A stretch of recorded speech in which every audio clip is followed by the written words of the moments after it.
ছোট অনুষ্ঠান করতে চলেছি, তাই জন্য আজ থেকেই কিন্তু আমি কাজে লেগে পড়েছি। জানি অনুষ্ঠানের মধ্যে কাজ করাটা আমার দ্বারা সম্ভব না। অনুষ্ঠান ছোট হোক বা বড়, অনুষ্ঠান তো অনুষ্ঠানই হয়, তাই না? যাই হোক, দেখো বাড়িতে তো কেউ নেই।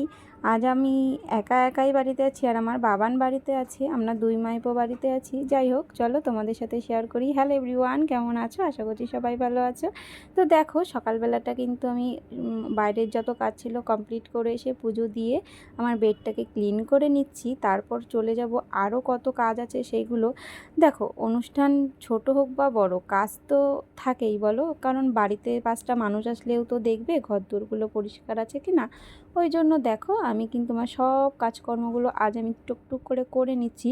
জানি একদিনে আমি কিছুই করতে পারবো না, আমি অল্প অল্প করেই করব। আজ যেমন আমার ঘরটা আর রান্নাঘরটা আমি ডিপ ক্লিন করে ফেলেছি। কাল আমার শাশুড়ি মায়ের রুমটা আমি ক্লিন করব। চলো তোমাদেরকে বলবো যে কি অনুষ্ঠান হতে চলেছে, তার জন্য কিন্তু আমার ভিডিও তোমাদের কন্টিনিউ করতে হবে। তারপর তোমরা জানতে পারবে যে আমরা কি অনুষ্ঠান করতে চলেছি। যাই হোক, চলো, আজ তো রবিবার ছিল, আর রবিবার মানেই একটু মাংস খাওয়ার দিন। যাই হোক, মাংস খুব একটা ভালোবাসি না। আজ আমরা বাড়িতে ছাল এনেছি। ছালটা আমরা সবাই ভালোবাসি কম বেশি।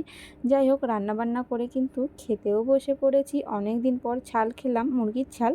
তো অনেকটাই সুন্দর লেগেছে। আচ্ছা, তোমরা কি মুরগির ছাল খেতে পছন্দ করো? অবশ্যই জানিও তো।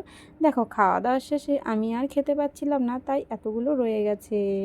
বাই।